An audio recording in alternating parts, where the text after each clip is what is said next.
E come all'improvviso vi faccio vedere la casetta in Canada. Allora, questa è una dimostrazione che quando c'è la buona volontà, in 2 o 3 giorni si fa i viali di parafuoco. Abbiamo noi pulito, io e Riccardo, tutto il perimetro della strada. Non c'è pericolo, in quanto mai dal mio terreno, ma dagli altri terreni si devono arrangiare l'auto. Abbiamo fatto con molta cautela e opera di bonifica, abbiamo fatto pure le aiuole, con il tagliasiepe, abbiamo fatto, e già abbiamo pulito pure qui sopra, ma che tutto pulito, senza erbaccia. Nei miei pensieri all'incontrario va. Abbiamo fatto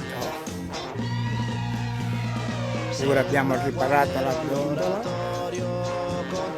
abbiamo fatto una modifica qua, si è rotta sta sbarra, abbiamo messo questa, ci mettiamo un tubo e già. Ora mi annoio più di allora, neanche un prete per chiacchierare. Azzurro, il pomeriggio è troppo azzurro. Ok. Per me mi accorgo di non avere più risorse senza di te. E allora io quasi quasi prendo il treno e vengo da te. Il treno dei Quanto riguarda il nostro spazio, dei miei pensieri all'incontrario va.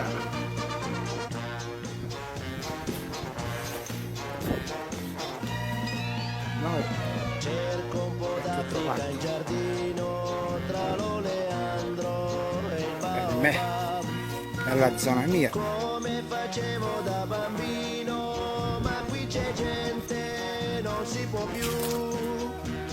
Stanno innaffiando le tue rose, non c'è il leone, chissà dov'è.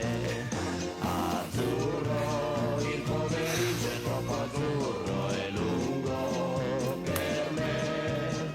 Mi accorgo di non avere più risorse senza di te.